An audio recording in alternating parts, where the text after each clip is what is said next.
kenal dengan cerita cinta ya. Ini cerita apa ini? Kalau boleh tahu, Cung, siapa yang suka nonton film? Weh, hebat. Tukang nonton. Kebanyakan cewek ternyata. Tahukah cerita tentang Romeo and Juliet? Iya. Dia berakhir di mana percintaannya? Kematian, betul. Oke, yang punya cinta siap untuk mati semuanya ya. Nah, jadi Romeo and Juliet ini, notabene ini si perempuan ini dari kalangan yang sangat luar biasa, kerajaan. Dan dia itu akan dinikahkan. Bahasanya itu dijodohkan. Mau dijodohin. Sebelum dijodohinnya itu di acara apa? Pesta. Pesta apa namanya? Pesta dan dansa. Dan si orang tua sudah menyiapkan tuh calonnya. Jadi setelah pesta dansa itu nanti akan diumumkan siapa calonnya. Ini yang pernah nonton ingat-ingat itu ya. Sambil murojaah. Oke, murojaah film. Nah, ini si laki-lakinya siapa namanya? Romeo. Perempuannya Juliet. Nah, Romeo ini akhirnya dari kalangan bawah, kalangan masyarakat biasa, tapi dia punya cinta, punya rasa ya normal lah. Terus dia datang ke pesta itu, ikut di sana. Biasa ada satu istilah, cinta itu hadir dari mata turun ke hati. Akhirnya mata duluan yang bekerja. Silakan pakai topeng tuh semua. Nah, kan begitu topeng dipilih lah. Cowok ini yang namanya Romeo tuh jelalatan, makanya butuh jelalatan ya. Apalagi para marketing jelalatan. Mana calon nasabah gitu. Pandangan mata menyasar tuh di setiap sudut ruangan. Set, berhenti di siapa? Ini ceweknya. Begitu dipandang, dia memberanikan diri, lalu mengajak dansa. Nggak tahu dia ngomong apa, marketing saja yang tahu tuh ngomongnya apa. Setelah terjadi, akhirnya dia berhasil ngajak dansa. Dansa itulah yang mempertemukan dua hatinya. Kita jangan bayangkan tentang hukum Islam di situ ya, dia pegangan, maaf mahram gitu, mohon maaf nggak. Itu bayangannya bukan itu. Artinya ini saya akan ceritakan ada apa di balik cinta itu. Lalu dia akhirnya bersalaman, terus lagi berdansa. Di situ ada pembicaraan, semakin dekat, semakin masuk, ada kesamaan, ada getaran. Apa yang terjadi? Akhirnya jatuh hati. Dua-duanya ini bersepakat untuk ketemu di beberapa lain waktu. Padahal hari itu akan diumumkan calonnya. Begitu diputuskan calonnya dan dia akan menikah. Perempuan ini namanya Neng Juliet, karena dari Bandung. Neng Juliet ini akhirnya nego sama ayah sama bundanya. Ya bun, tolong, oke lah, oke, nggak apa-apa. Tapi tolong jangan deket-deket ini. Berikan aku waktu. Akhirnya dia mengulur waktunya, terus bertemu dengan ini. Dia konsultasi kepada seorang ahli. Ya, yang mana kepercayaan keluarga dekat juga dengan ini. Diceritakanlah kisah di mana hatinya itu bukan kepada jodoh dari bapaknya, tapi kepada si Romeo itu. Habis itu diapain? Tolong tabib. Tabib itu dari bahasa Arab ya. Tabibun itu dokter. Tolong tabib, bantu saya. Mikirnya tahu nggak tabib itu? Tabib itu biasanya kalau dalam kerajaan gimana wajahnya, sosoknya? Berjenggot nggak? Berjenggot. Putih nggak? Putih. Botak nggak? Kubuka ya. Biasa begini. Pusing dia. Ini Juliet. Bundar mandir. Akhirnya berhenti. Aha gitu ya. Saya punya ide. Diberikan. Saya bikin ramuan untuk engkau wahai Neng Juliet. Minum ini obat dan ramuannya. Kamu akan tertidur selama 3 harian. Untuk apa? Melewati waktunya apa? Pernikahan yang dia tidak setuju. Nah, setelah itu diminumnya, setuju dia, oke, diminum, ternyata benar dia hilang ingatan, tidur dia. Tidur sepanjang itu, tapi pihak kerajaan di mana ada pernikahan antara Juliet dengan calon yang dipilih ayahnya itu gak ketemu tuh jadwalnya. Gundah. Lalu tersebarlah isu bahwa Juliet sudah meninggal. Tersebar secepat kilat seperti angin ya. Dibawa oleh angin gitu. Nyampailah ke masyarakat, di mana di masyarakat itu ada Ujang siapa namanya tadi? Ujang Romeo. Ujang Romeo dengan penuh cinta harap, bahkan dia itu selalu membayang-bayangkan Neng Juliet selalu ada di sisinya. Begitu mendengar itu berita, runtuh hatinya. Gundah. Lalu dia pergi ke sana. Yang lain tuh, dia datang sih. Nah, begitu datang, benar saja si Neng Juliet dibangun. Neng, ayo bangun nanti main gitu. Udah bangun dia. Selama 3 hari ramuan itu tuh dibangunkan sama Ujang Romeo, ternyata tidak bangun. Karena dia sudah cinta banget, dia katakan, mohon maaf Juliet, Aku cinta kamu sampai mati. Kamu mati duluan, nggak ngajak-ngajak. Baik. Akhirnya dia langsung menyusun posisinya. Oke, kamu di situ. Oke. Niat banget ya matinya. Akhirnya diminum obat. Minum racun dia. Begitu minum racun, dia mati. Persis ketiga hari, ini Neng Juliet bangun. Cintanya bertemu enggak? Enggak. Disitulah kisah cinta yang akhirnya tuh hilang ya. Akal-akal kita tuh gara-gara cinta. Dan akhirnya tuh si Neng Juliet tahu akhirnya apa aja, ngapain lagi?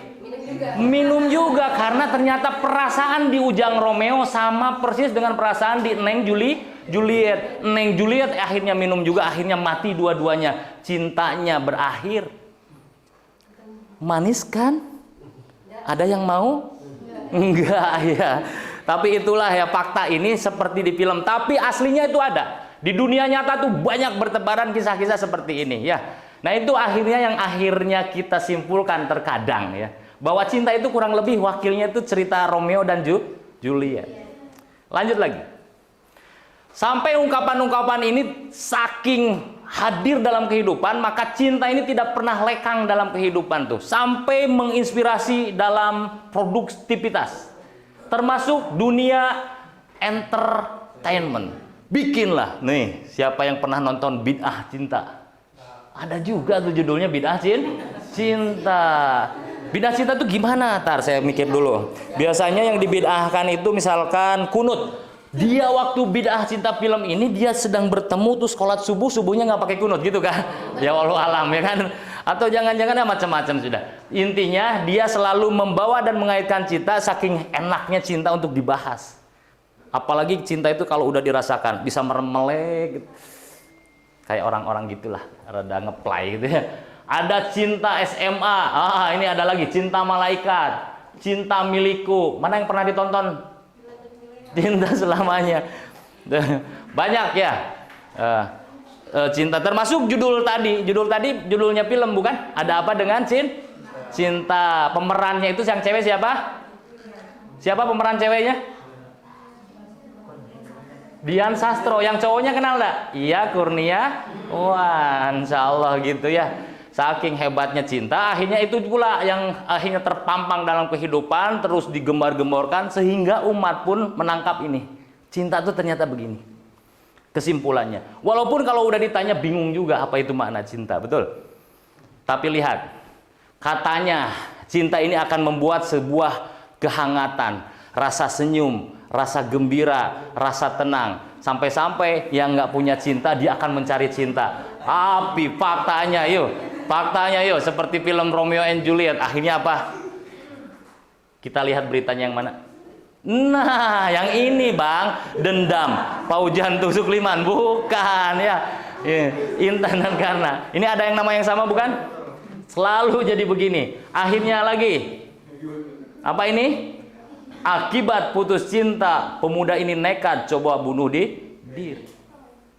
Cowok loh. Saya nggak tahu ya, ketika dia berjalan dengan ceweknya itu, ini misalkan ya, ini cowok dengerin cowok, ada yang ganggu, apa lu? Kenapa lu? Apa lu? Kamu suka sama cewekku? Apa lu? Wih gagah. Tapi begitu putus, bayangin ya. Oh, nyari tali, akhirnya nyari tiang mana yang pantas. Akhirnya ada pohon itu. Pohon toge, tahu toge? Toge tahu gak? Bahasa Indonesia toge apa? Camba. Nyari pohon toge, pohon kecamba. Aku mau bunuh diri di pohon toge. Kebayang ya? Akhirnya tuh sesuatu yang harusnya tuh masuk di akal tuh menjadi hilang. Maka wajar akhirnya tuh cinta membuat buta, betul ya? Betul. Ada lagi nggak? Ada lagi nih. Kita baca ya. Judulnya, remaja 17 tahun bunuh diri setelah 2 hari putus cinta. Hebat. Ini tulisannya. Ini berita nyata loh ya. Ini berita nyata. Itu orangnya, tutupin. Terima kasih atas semuanya. Sebentar ya, sebentar. Tahan pelan-pelan. Tarik napas ya. Barangkali ada tulisan yang pernah lu buat sama persis gini. Maka hati-hati, bentar lagi lu bunuh diri itu. Terima kasih atas semuanya yang telah kamu berikan terhadap aku. Wah, ini janjiku dulu. Kalau aku dan akan mencintaimu sampai aku mati. Dan hubungan ini, emang cerita cinta itu yang begini sudah, aku bingung. Tapi ini tuh latar belakang ya, kita akan bahas. Kalau aku akan mencintaimu sampai aku mati dan hubungan ini saya dengan hidup saya. Jika hubungannya ini berakhir, maka hidupku akan berakhir. Berakhirlah dia. Tepuk tangan. Ada lagi nggak? Ada lagi tuh. Nih, ini aslinya. Ini tulisannya. Buat Alpin. Tulisannya nih kira-kira tulisan anak-anak SMA kuliahan bukan? Lihat ya. Mulai miris nih. Mulai harus miris. Ini ceritanya cinta yang akan menghangatkan, mempersatukan, membuat kita ini akan tersenyum. Buat kita ini, Bang, boleh nggak pacaran, Mak? Biar apa? Biar semangat belajar saya. Pret. Nih akhirnya buat Alpin, terima kasih atas semuanya. Semua yang lihat ngomongnya aja, nulisnya aja apa yang ketinggalan? Semua yang telah kamu berikan terhadap aku, ini janjiku dulu. Wow. Kalau aku akan mencintaimu sampai aku mati dan hubungan ini saya samakan dengan hidup saya. Jika hubungan ini berakhir, maka hidupku pun juga berakhir. Wah, kalah Romeo and Juliet ya. Ngeri. Demi Tuhan, aku berjanji, aku tidak akan mengganggu kamu lagi. Ini akhir pertemuan kita. Berjanjilah, jangan tangisi kepergianku. Aku mencintaimu. I love you. Tolong jika aku apa tuh? Wah, apa nih tulisannya? Jika aku dikubur, tolong bawa Emon. Tolong jika aku dikubur, tolong bawa apa nih? Emon. Siapa Emon? Boneka jangan-jangan yang pernah dikasih kepada cowoknya. Miris nggak nih? Lihat itu sosoknya kecil banget tuh. Ini atas nama cinta. Atas nama cinta yang nanti kita akan benar beginikah cinta. Ini yang kadang kita ini abai, tapi faktanya tuh cinta itu membuat begini gitu loh. Ya, benar ya? Tapi kita harus paham ya. Kalau ini yang barusan saya buka, itulah gambaran-gambaran ketika cinta berakibat keburukan. Dan ibu-ibu yang di sini mohon diingat anak-anaknya, jaga tuh anak perempuan. Makanya Islam menjaga jangan sampai pacaran. Cung yang punya pacar. Aku nanya cewek dulu nah. Jujur wae lah. Cung yang punya pacar. Cung. Ayo, enggak apa-apa, ngacung dulu. Gak punya pacar bener? Gak punya pacar? Gak punya pacar bener? Oke, kesempatan saya besar berarti. Tangan ya. Yang sebelah kanan, cowok-cowok, Cung yang punya pacar. Ayo. Luar biasa. Siapa namanya? Yuda. Ceweknya di sini. Oke, kesempatan saya besar masih di sini ya. Nah itu ya, kadang-kadang tidak mungkin tuh terjadi begitu kecuali tadi ada pacaran. Maka dibenarkan tidak dengan Islam? Enggak. Insya Allah abang aku mau pacarannya juga syar'i. Kata Yuda. Di mana? Aku mau kejanjian juga di depan masjid. Kalau ketemu selalu pakai muqaddimah. Bismillahirrahmanirrahim. Ukhti, assalamualaikum ukhti. Waalaikumsalam akhi. Gitu. Mari kita awali pertemuan hari ini dengan membaca bismillah bersama gitu ya. Insya Allah tahrim sudah datang. Boleh dong aku pegangan. Wah, naudzubillah. Ingat ya, perempuan, bayangkan ya, ini perempuan. Dan nanti punya anak perempuan. Dan laki-laki, saya ingatkan, ibumu itu perempuan. Dan di antara saudaramu itu ada perempuan. Tidak ada perempuan yang akhirnya mau dipermainkan, betul? Digantung ada nggak? Mas, aku mah insya Allah ndak pegangan kok. Ndak pegangan, iya. Ndak bertemu juga. Lah ngapain kalau gitu pacaran? Selesai wae. Ya, itu dalam syariat, hati-hati. Tapi teman-teman yang dirahmati Allah, itu bahasan yang mungkin kita akan bahas di kemudian hari. Hari ini akan memperkenalkan tentang apa itu cinta. Dan selain itu yang tadi dibicarakan, ada cinta yang akhirnya juga teman-teman di sini merasakan juga. Mungkin di sini belum, tapi pelakunya ada di belakang. Kenapa? Tua. Belakang juga. Kenapa? Tua. Bisa jadi dia adalah seorang orang tua yang mempunyai anaknya, gitu ya. Cinta pun akhirnya akan tumbuh dan boleh, bahkan di situ juga powerful kondisinya. Andai kata pingin saluran tuh ya bisa dicari dengan hal yang jangan yang diharamkan. Cari yang halal. Maksud Kang Iya, saya pacaran sama emak saya? Bukan. Lu munculkan kasih sayangmu sama mamamu gitu. Munculkan kasih sayangmu itu kepada siapa? Kepada adik perempuanmu gitu. Oke? Ya, jangan panjang lebar. Mari kita lihat saja. Bisa digelapin dikit? Bisa digelapin ini dikit? Daddy is the sweetest daddy in the world. Ini. Daddy is the most handsome. Ini video di mana anak ini mengungkapkan suara kepada orang tua. Smartest. Lihat wajah tampak bahagia anaknya itu. Oh, The keren. most clever. Bisa ini di The kindest.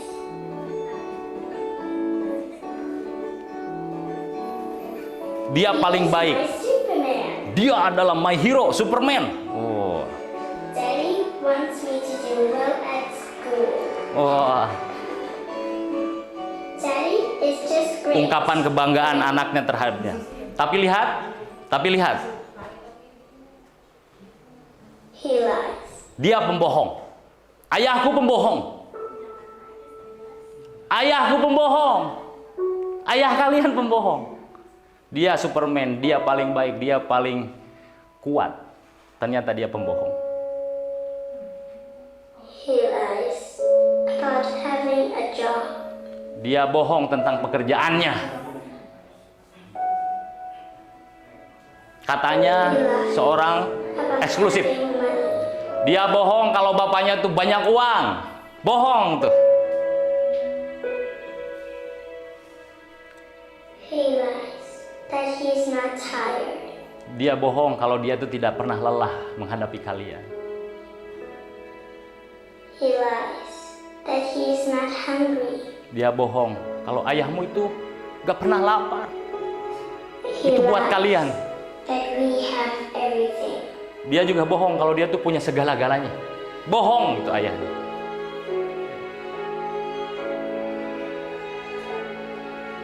He lies about his happiness. Bohong kalau dia tuh sesungguhnya tiap hari bahagia. Bohong. He lies because of me. Mereka bohong karena cinta kepada anaknya.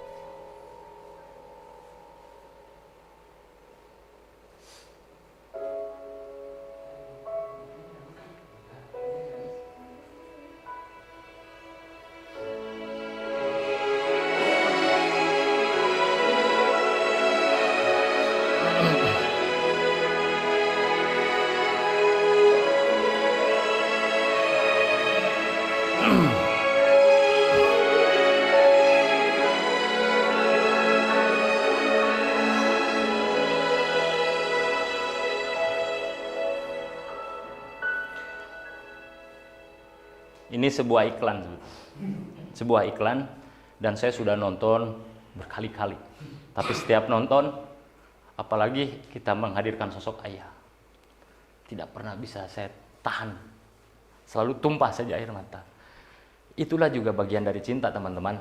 Ya, jadi tentang cinta ini yang akhirnya kita harus gali. Di satu sisi ternyata ada yang membuat sesuatu menjadi positif, tapi di sisi lain ternyata cinta itu membuat semuanya menjadi hangus berantakan.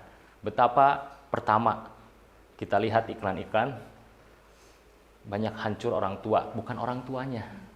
Yang berzinah bukan orang tuanya, anaknya zina, masih umur SMP, dia hamil, malu orang tuanya yang akhirnya bunuh diri. Ingat ya, itu ternyata sebab cinta. Oleh karenanya misteri cinta harus kita ungkap. Itu sebetulnya pembukaan, teman-teman, dan akhirnya kita harus membahas tentang cinta satu hal kemudian yang mungkin bakal berbeda dengan yang lain. Ini yang saya susun dengan proyek saya namanya CLBK, Cinta Lama Bersemi Kembali. Tentu ini episode 1 yang saya bagikan di sini spesial buat antum semua insyaallah ya. Apa sungguhnya cinta? Mengapa cinta menjadi kekuatan yang luar biasa? Sampai-sampai dia yang hidupnya itu kuat, akhirnya dia harus akhiri begitu saja. Siapa itu? Romeo. Begitu juga 4 iklan berita tentang bunuh diri itu yang akhirnya juga dia berbuat di luar nalar. Sangat luar biasa. Termasuk yang terakhir, seorang ayah yang sama mungkin seperti ayah-ayah di belakang sini. Dan seperti ayah-ayah antum di rumah. Seperti ayah, mbak-mbak semua di rumah. Dia sebetulnya lemah, dia tuh udah lelah. Tapi melihat kalian, dia akhirnya harus berbohong dan dia menunjukkan, saya bapamu, saya kuat, saya bahagia, saya tidak pernah lapar, saya akan selalu ada di sampingmu. Luar biasa. Inilah kekuatan cinta. Ya. Mengapa setiap orang melampiaskan dengan cara-cara yang berbeda? Inilah yang akan kita bongkar. Dari mana sih cinta itu berasal? Ya. Pertanyaan ini akan terjawab. Cinta itu akan terjawab jika kita berhasil membedah rahasia penciptaan manusia. Karena cinta tadi baik menjadi problem ataupun menjadi sesuatu yang energik, sesuatu yang akhirnya menjadi positif tadi ada di manusia, maka kita harus bongkar tentang penciptaan manusia. Kalau masalah hewan ya, ada ayam beneran ya. Ayam beneran terus punya cinta kepada ayam betina satunya. Itu mah nggak usah kita urusin, ya kan? Dia mau jual kandangnya, terserah ya kan, untuk janjian dengan cewek yang ayam sebelahnya, itu terserah. Tapi yang membuat kita akhirnya berantakan gitu ya, ataupun nanti menjadi berbuah manfaat, itu kan tentang manusia dan cinta yang nempel dalam manusia. Makanya kita harus membedah rahasia penciptaan manusia, di mana cinta itu ada dalam manusia yang kita sedang bahas tersebut. Insyaallah. Ini teman-teman yang dirahmati Allah, ini mulai materinya. Tadi hanya pembukaan, atas dasar itulah penting kita akan membahas tentang cinta. Bagaimana Allah menciptakan manusia. Tadi sebetulnya belum kajian. Nah, sekarang udah mulai kajian. Kenapa? Ada 8 Allahnya gitu ya. Insya Allah gitu ya. Bagaimana Allah menciptakan manusia, teman-teman? Inilah satu ayat yang harus kita pahami bersama. Siapa yang bisa mewakili anak sekolah? Cowok. Cung, bisa baca? Yuda. Ya, iya, kamu, iya, baca.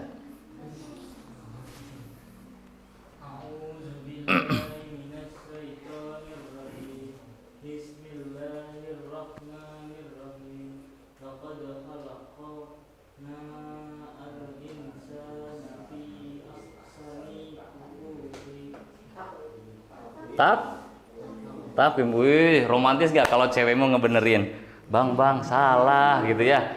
Iya, ini kan ayat Allah, kitab suci, kalam Allah. Iya, bacanya dong yang tadi yang bener. Ya, ada 2 sindiran. Pertama, lu cowok nggak bisa banget baca Quran. Satu ya kan. Yang keduanya bertolak belakang. Satu sisi ayatnya suci dan di sana ada menyampaikan wala taqrabul zina, ternyata kita pelaku ayat tersebut. Kita akhirnya mendekati zina. Naudzubillah. Setelah ini harapan saya bahagiakan cewekmu. Oke? Caranya tahu? Cewek itu tidak mau di PHP, tidak mau digantung, bener. Malam ini telepon, Beb, lu dan saya N. Tungguin tuh 2 hari, ada nggak berita yang kayak tadi? Gitu kan? Habis ngomong begitu, besok saya khidbah kamu. Keren begitu. Kan kita masih sekolah, nggak apa-apa. Kalau regulasi nggak bisa, ya sudah selesai. Kalau nggak akhiri, gitu. Daripada nanti berbuah di akhirat yang khalidina fiha, kita bahaya selama-lamanya, nggih. Lihat Allah berfirman, a'udzubillahi minasyaitonir rajim. Laqad khalaqnal insana fi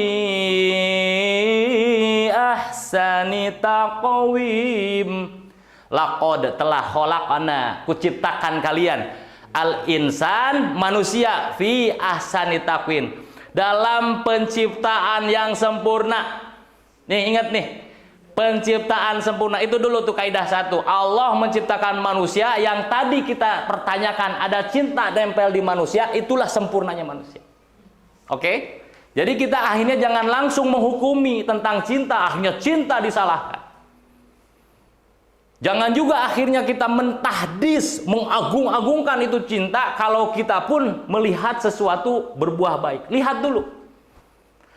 Lihat dari proses awal. Allah menciptakan manusia dengan sesempurnanya ciptaan.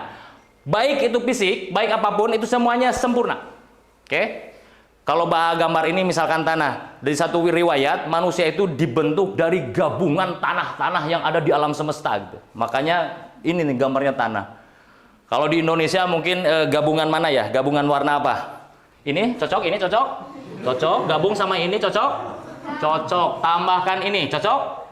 Tapi kayaknya ini halus semua, brother. Harus yang ambil ini kali, ya, yang kasar-kasar. Nah, gitulah kurang lebih. Sehingga perbedaan warna kulit, halus atau tidaknya, itu manusia tuh biasa wae, nggak usah mempermasalahkan. Ya, tapi yang pasti apapun stigma hari ini. Contoh stigma tuh begini. Kita sebut ya, baik atau buruk. Oke, mulai ya. Mana yang baik sebutkan, baik atau buruk ya. Nah, sebutkan yang mana baik atau buruk. Atau sebutkan yang baik saja ya. Sebutkan yang baik saja. Putih dan hitam. Putih. Oke. Hitam. Kasar dan halus. Halus. Iya. Tahu skincare aku. Paham betul lah. Lihat ya. Padahal kasar sama halus belum tentu punya nilai baik. Gitu ya. Tapi itu stigma yang hadir di masyarakat hari ini. Seolah-olah akhirnya putih lebih baik daripada hitam. Salahnya warna hitam itu apa? Dia sebuah warna, betul? Nah gitu tuh ya. Tapi oke lah, itu kita skip. Intinya Allah menciptakan manusia itu fi ahsani taqwim, sempurna. Kalau hari ini di stigma engkau cowok hitam, yang hitam santai, bro. Hitam adalah warna, tidak akan sempurna warna kalau tidak ada hitam, gitu dong. Ya, karena warna itu belum menentukan baik buruk. Kenal dengan Bilal bin Robah, kenal? Satu ungkapan yang sering ada di kaos-kaos cowok-cowok. Ahadun ahad. Siapa itu Bilal bin Robah? Seorang budak. Ya muazin, nantinya muazin. Benar. Benar, jangan, benar. Muazin dia, tapi dia di kalangan budak. Di kalangan budak, nggak dipandang itu. Warna kulitnya apa? Khalid bin Walid, budak bukan? Bukan. Saat sebelum terinstal Islam, Khalid bin Walid itu seorang yang kejamnya luar biasa.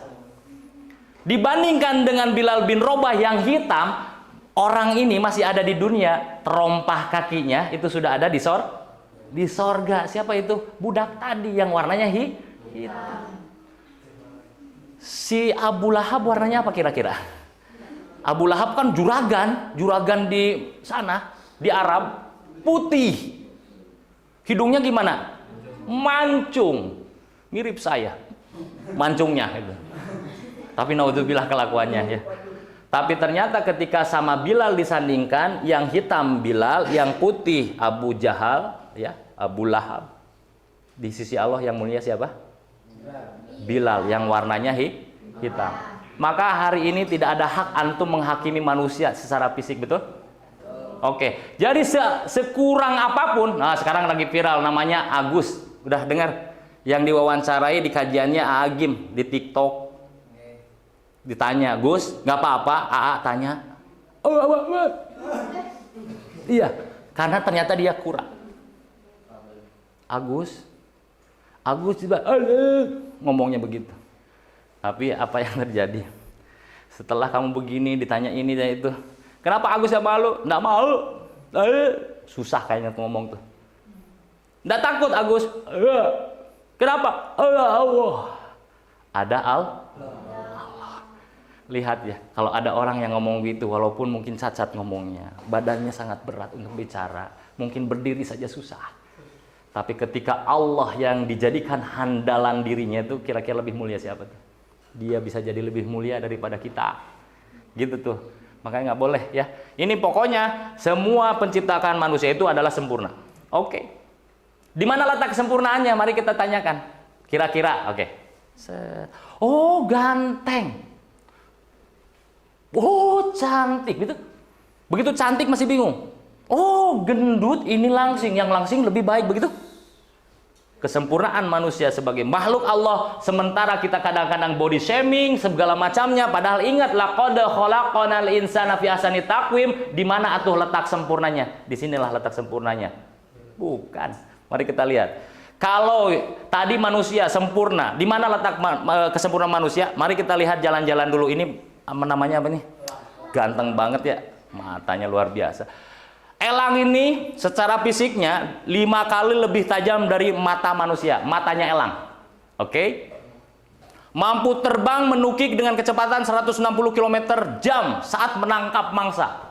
Oke, mampu memantau pergerakan mangsanya yang berada di jarak hingga 1,5 km. Keren nggak tuh?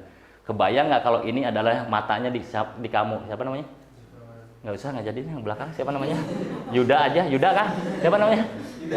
Yuda. Yuda punya mata elang yang mampu memantau pergerakan mangsanya. Kira-kira mangsanya dia siapa? Yang cewek tadi. 1,5 kilo tahu sudah. Jodohku itu. Wih, tembus dia. Dari sana dilihat ke Sahdina, tembus menabrak dinding depan, kaca-kaca, akhirnya set, ditunjuk begitu. Hebatnya ya. Keren enggak? Saking kerennya saya akhirnya pengen nonton dulu. Nih, ini terbang yang begitu cepat ini ketika dia akan mengambil sebuah mangsa. Lapar dia, lihat ya. Kakinya ngambil, matanya udah nggak perlu lagi tuh. Hatam dia sudah. Keren banget, pede banget, gagah gayanya. Ini perlambatan berapa lama? Itu gede banget tuh di bawah tuh. Dengan cengkeraman yang luar biasa tuh. Lihat tuh, pedenya dia. Tatapannya tajam. Ya ini kekuatannya elang tuh. Cengkeramannya luar biasa. Dan ini ternyata 160 km/jam lo kecepatannya. Motor lu apa? Motor lu apa? Motor lu apa? Hah? Sudah disebit belum? Sudah diganti itu bensinnya? Kecepatannya 160 km/jam kagak? Oh, belum tentu ya. Motornya tuh. Tapi elang melihat ya. Tapi dia ini selain dia kecepatan terbang seperti itu, matanya tajam. Apalagi ketika melihat mangsa. Sangat kuat gitu ya. Itu tentang elang. Kelebihan bukan? Ini apa namanya? Apa namanya? Apa namanya nih? Enggak, mukamu biasa aja. Mukamu biasa. Mukamu nih biasa aja. Oke, ini apa namanya? Apa namanya? Cewek tapi kasar banget nih. Nggak boleh, mukamu tuh biasa aja lah ya. Sakit hati kita. Aku jauh-jauh kesini dianjing-anjingin. Ini namanya gogog. Betul, ini namanya anjing. Yang diharamkan itu mengganti manusia dengan panggilan anjing. Jadi kalau disebut ini namanya apa? Yang biasa. Jadi saya harus biasa. Ternyata yang biasa itu saya harus biasa, ya kan? Kamu udah bener. Tapi matamu itu loh. Ya, hati-hati ya. Kelebihan anjing sampai ada filmnya. Apa filmnya? Tahu nggak? Rintin. Oh, dia sangat kuat tuh penciumannya. Memiliki reseptor bau lebih banyak daripada manusia. Mampu mencium benda atau orang sejauh 20 km. Itu makanya anjing dijadikan alat untuk mencari apapun. Ya, apapun. Narkoba, oke? Termasuk maling, bener. Misalkan maling meninggalkan bajunya maling diciumin dulu tuh. Habis diciumin terus dia dibawa, diarak, dia akan tahu arahnya di mana. Anjing tuh. Terus kemarin yang hilang di Bogor waktu habis Lebaran, heboh banget tuh. Anaknya tuh didatengin itu, betul ya? Anjing datang tuh keliling. Yang nggak pernah tuh ini anjing disuruh nyari jodoh buat kalian itu nggak pernah. Mana jodoh kunjing? Nggak pernah. Bawa gitu. Dibawa anjingnya, diciumin, namanya siapa? Namanya A2. Oke, baunya, bawa lagi anjing. Di mana A2 berada? Nying, cari nying. Oh, gitu. Itu nggak pernah. Ya, dalam kepolisian akhirnya untuk mencari kriminal-kriminal termasuk barang-barang curian itu bisa ditemukan. Ini kelebihannya. 2 tuh tentang hewan. Bukan manusia loh ini. Ada lagi nggak? Ada lagi. Ini tentang apa ini? Nah, telinganya mampu menerima gelombang ultrasonik dengan frekuensi di atas. Telinganya tuh sangat tajam dia. Jadi kenapa Batman itu jadi sosok yang akhirnya jadi hero? Ini kelebihannya. Telinganya mampu menerima gelombang ultrasonik. Dia akan tahu. Bahasan tuh gini lah. Kalau kalian lagi begini digibahin tuh mau kan? Misalkan Bu Andi di sini. Karena sudah gelombang ultrasonik, datang dia tiba-tiba. Kamu gibahin aku apa tadi? Wah, tahu dia sedang digibahin loh. Gelombangnya kuat tuh. Dia tahu persis tuh. Siapa ini? Hewan namanya kelelawar atau kalong. Oke, kalau ini hal-hal tentang kemampuan indera ininya, ada lagi nih yang kekuatannya. Kuda dikenal dengan kekuatannya, betul. Kecepatannya, betul. Itu namanya tengahnya apa? Yang lucu ini, boneka apa namanya ini? Bear itu nah, bear. Yang satu lagi gajah, terkenal dengan besarnya. Ini kalau dibahasakan zaman hari ini tank. Kalau di zaman dulu namanya alfil ini adalah tunggangan paling besar ya, kurang lebih seperti tank wajah lah kalau hari ini. Ditunggangi oleh Raja Abroha untuk menyerang Ka'bah dulu. Tahu ceritanya? Iya, di surah Al-Fil, pinter ya. Oke, dan ini kekuatannya. Kalau dibanding dengan manusia, ada kekuatan yang menyaingi ini kah larinya? Tidak ada. Mata, telinga, ketajaman penciuman jauh. Tentang fisik teman-teman, manusia itu tidak bisa. Jadi ukuran kesempurnaan manusia itu bukan dari yang fisiknya, tapi dari yang lainnya. Kalau tentang fisiknya bisa jadi apa? Allah nih nggak adil. Allah nggak adil karena tidak sedikit manusia secara fisik tidak sempurna, cacat, defable dan segala macamnya. Berbanding dengan manusia lainnya loh. Ada akhirnya siapa? Nih, ini bukan editan, ini tahu nggak namanya? Ini benar-benar yang tidak punya tangan dan tidak punya kaki. Tapi prestasinya luar biasa nih. Ini satu kepala dua muka. Ini asli. Kalau tentang kesempurnaan fisik, maka bisa jadi kalian ini akan menghakimi Allah. Tapi ternyata bukan seperti itu ya. Yakni yang membedakan kita dengan hewan tadi, kesempurnaannya ada di mana? Akal. Ya. Di sini. Ini dia. Jadi 3 nanti ada 1 akal. Akallah yang membuat kita akhirnya menjadi sempurna dari apapun. Kemampuan untuk memahami ayat gara-gara akal. Kemampuan untuk mendeteksi ini calon calon istri atau bukan. Itu akal juga. Cantik parasnya, tapi dia tuh tukang nilep uang gitu kan. Jangan-jangan. Nah, kita bisa menghitung dengan apa? Karena akal. Gitu ya. Mengambil ibroh, mengambil hikmah, berkreasi, membuat inovasi. Ini gara-gara akal. Itu. Misalkan kita di depan Mbak Indah ini ada kacang kedelai. Oke. Kacang kedelai. Mbak Indah, ini kacang kedelai bisa jadi apa saja? Kacang kedelai jadi apa saja? Tahu, tempe, apa lagi? Susu kedelai, benar? Kecap, pinter-pinter loh. Iya. Coba, itu gara-gara apa? Gara-gara akal. Monyet dari dulu makanannya dia tahu, kesenangannya itu misang namanya. Nah, aku mau ngomong pisang tapi salah nyebut di awal, jadi harus kupertahankan misang gitu. Pisang, oke? Pisang makanannya apa tuh? Monyet. Pernahkah dari awal adanya monyet sampai hari ini monyet berkreasi tentang pisang akhirnya jadi kolak gitu? Pernah nggak pisangnya itu sama dia tuh dibuka tapi gak dimakan, tapi dia dikerokin seperti kalian ngasih makan anaknya itu, nah, waktu bayi disenokin, enggak kan? Itulah yang bedakan. Dia tuh tahu itu makanannya, tapi karena nggak ada akalnya, maka ini pernah dibahas tentang akal berpikir ya waktu di sini di awal-awal. Maka dia tidak akan pernah membuat kreasi tentang pisang. Gitu nah.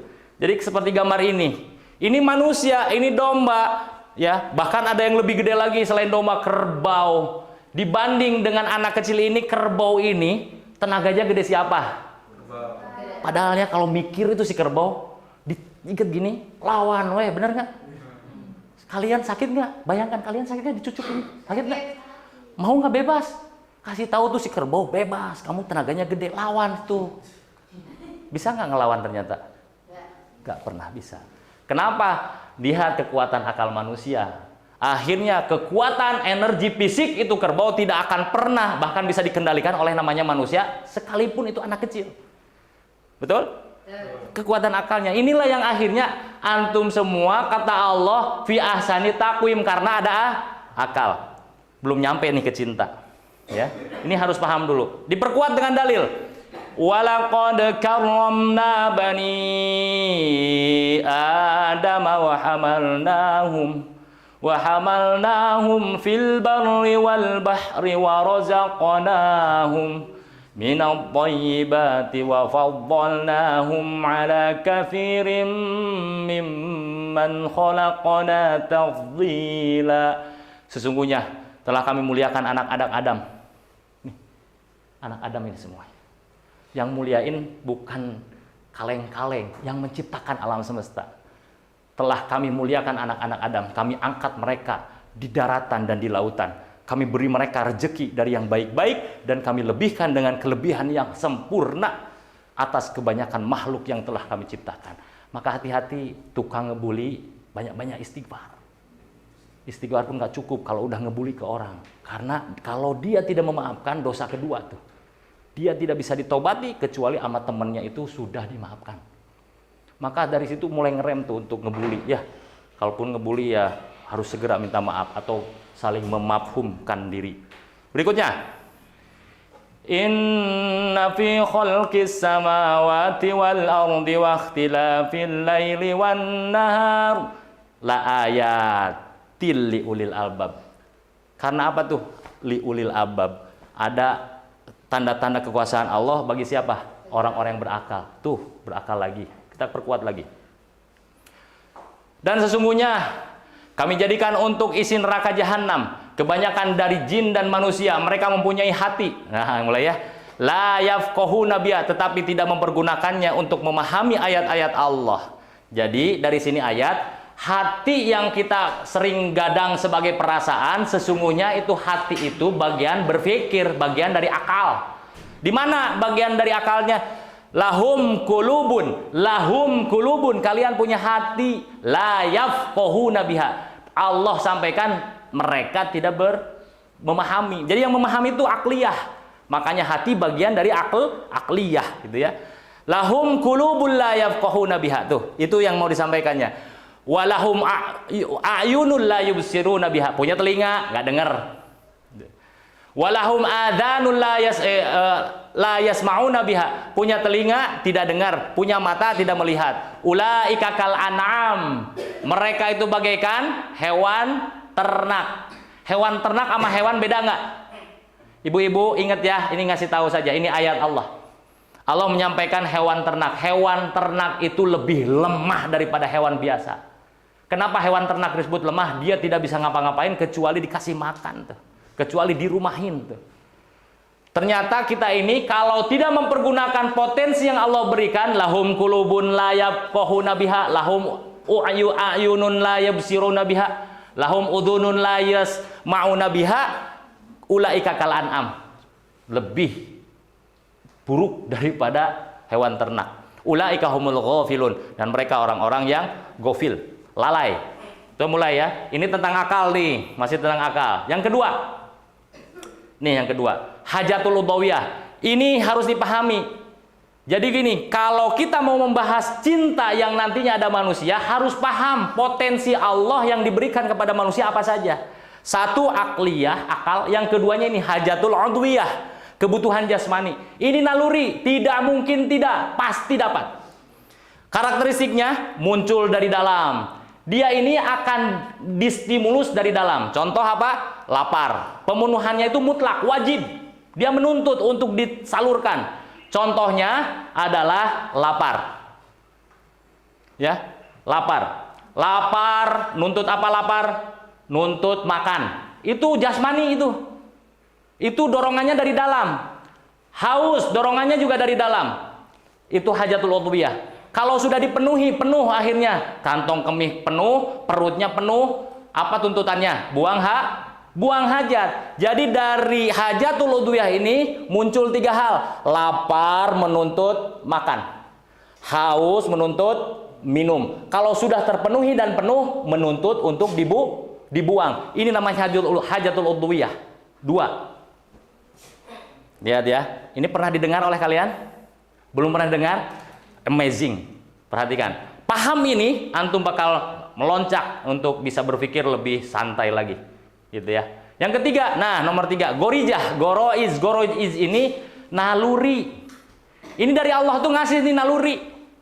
Tidak mungkin tidak dikasih oleh Allah naluri. goroiz atau gorizah. Goroiz itu banyak. Naluri itu karakteristiknya muncul dari rangsangan luar. Naluri ini tidak akan muncul kalau tidak dari luar. Naluri ini akan terstimulus oleh faktor luar. Ingat ya, ada 3. Yang ketiga ini, gorizah atau naluri itu terstimulus dari faktor luar. Pemenuhannya tidak mutlak. Jadi ketika tidak mutlak tuh gini, naluri ini ketika ditarik dia tidak akan mati. Tidak akan mati. Tapi yang nomor 2 tadi, kalau dia tidak menuntut atau tidak disalurkan, mati dia. Apa saja? Ada 3 ya. Bako, mempertahankan diri. Ini perlu diingat. Yang kedua, tadayun, naluri beragama. Tadayun. Dan inilah letaknya yang tadi kita bahas. Namanya ghorijatun nau. Jadi fitrah, rasa tadi itu fitrah. Posisinya di goroiz. Akal, hajatul udwiyah, naluri. Naluri ini di antara naluri yang 3 tadi ada ghorijatun nau, di mana nau ini punya gambaran nanti muncul cinta salah satunya. Nau ini apa? Naluri melestarikan keturunan. Jadi adanya keturunan ini gara-gara adanya cinta di atas tuh. Ayah dan ibu. Oke? Ini dia. Apa saja yang bisa memancing gorijah nau ini muncul dalam diri kita? Ingat, gorijah itu faktornya dari mana? Dari luar, tidak dari dalam. Dari luar tuh begini, antum nih, hasrat seksualitas ini bisa dikendalikan. Tapi kalau antum tukang nonton film-film gak jelas, dia akan mendorong kamu untuk mencari saluran. Oleh karenanya itu harus diputus tuh. Pacaran itu salah satunya itu yang akan memicu tuh. Pahami itu. Makanya tahu dulu letaknya. Inilah gorijatun nau, maka nau ini yang harus kita jaga nih. Karena kalau tidak, selesai. Apa faktor luar? Ini tinggal 2 slide lagi. Mata melihat sesuatu yang menarik. Di antaranya perempuan yang seksi. Kalau laki-laki, mungkin perempuan melihat, nggak tahu, saya bukan perempuan, tapi dada bidang mungkin. Atau sebidang tanah, nggak tahu. Itu mata ya. Mendengar sesuatu yang terasa indah dari cowok. Makanya di dalam keterangan Islam suara perempuan itu aurat. Kadang-kadang dengar suara perempuan itu bisa menjadi pemicu tuh buat laki-laki. Hati-hati. Makanya dalam Islam dipisah hubungan laki-laki dan perempuan ini. Kalau antum paham ini dari mana? Dari Allah. Atas ketaatan dilakukan ini. Walaupun mungkin belum sempurna, ya ini udah menunjukkan gitu. Yang ketiga, informasi yang masuk ke dalam benak kita. Kalau sudah digambarkan sesuatu, wah begini, itu akan muncul godaan kepada kita. Ingat, inilah sifat dari gorijatun nau di dalam gorijah. Dalam naluri ada nomor 3, nau inilah yang nanti membahas tentang cinta. Maka oleh karenanya, sebagai terakhir, kan, saya terbawa kesalahan yang nulis surat tadi. Siapa tadi? Dear Alfian gitu ya? Alvin. Apa kesalahan saya? Iya. Iya, tadi kalau tadi sih itu salahnya apa? Iya. Mudah-mudahan aku nggak mati setelah 2 hari ini ya. Kesimpulan maksudnya ya. Jadi kesimpulannya, cinta itu perasaan suka yang mendalam dan kuat hingga mendorong kita untuk melakukan apapun. Yang tadi ada dorongan, jadi seolah-olah perasaan-perasaan tadi itu berkecamuk tuh. Dalam suka yang pertama kali kepada pasangan, itu akan mendorong tuh. Contoh ya, laki-laki dalam rumah tangga. Begitu dia cintanya kepada pasangan yang akhirnya jadi istrinya, dia bisa jadi merelakan dirinya seperti iklan tadi. Susah payah bodoh amat, hujan-hujanan bodoh amat, yang penting si bebek bisa makan. Yang penting anak-anaknya bisa demikian. Begitu juga seorang ibu terhadap anaknya, lihat. Atas dorongan yang kuat ini, mulai dari cinta, bisa lahir sesuatu yang amazing juga dari dia. Di rumahnya mungkin berat, tapi dengan gaya seperti ini, dengan munculnya perasaan cinta kepada anaknya, malu pun dia tabrak. Kadang-kadang si istri juga bisa kadang-kadang membela suaminya. Urusan-urusan yang lain dia tidak mau terima. Misalkan, mah tolong antar ngehitbah. Istrinya suruh ngantar, dirinya ngehitbah. Kira-kira mau nggak? Enggak. Tapi kalau pinjemin duit dulu ke mamamu, jalan nggak tuh suaminya? Istrinya, jalan tuh. Pinjam dulu ke warung beli kopi. Malu dia tuh. Tapi demi suami tercinta nih, dia pergi tuh. Nggak tahu dia mukanya seperti apa. Dilipat, disimpan, nggak tahu. Kenapa? Kekuatan suka di awal mendorong semuanya akan bekerja lebih kuat lagi. Sampai dia lakukan kebolehan. Di anak muda, contoh yang pertama, termasuk ternyata ada yang contoh di sini. Akhirnya hati-hati tentang rasa cinta. Ketika itu diharamkan oleh Allah, harusnya kalian paham, bisa mengalihkan cinta kepada yang lebih dahsyat, salah satunya kepada orang tua. Yang mana itu selain itu dihalalkan, bahkan wajib birrul walidain kita kepada orang tua. Kepada ibu, kalau beda gender, kepada ayah, kalau memang sama gender. Cinta juga bukan? Cinta. Sayang, sakofah yang begitu lemah, lingkungan yang begitu rusak, mendorong dia alih-alih cinta kepada emaknya, alih-alih dia cinta kepada ayahnya, alih-alih dia menjaga adiknya, dia lebih ridho menghabiskan tenaganya untuk calonnya, pacarnya, yang tentu dia sudah haram, anaknya rusak, dia nggak peduli. Oleh karenanya teman-teman, bahwasanya jika cinta tadi, rasa-rasa tadi, naluri-naluri tadi melahirkan dorongan dibebas lepaskan oleh kalian, catat, kerusakan, kebinasaan akan hancur di depan mata kita. Dan kadang-kadang bukan kalian saja yang kena, semua lingkar yang dekat dengan Anda bisa kena rusak. Anaknya melakukan pembebasan tentang naluri tadi, akhirnya apa? Emaknya yang bunuh diri, bapaknya akhirnya berhenti kerja, rusak gara-gara satu titik tadi. Oleh karenanya jangan sampai dibebaskan itu, harus diapakan? Harus dikendalikan. Lalu apa alat kendalinya dan bagaimana pengendaliannya? Sampai bertemu di waktu yang akan datang. Demikian, assalamualaikum warahmatullahi wabarakatuh.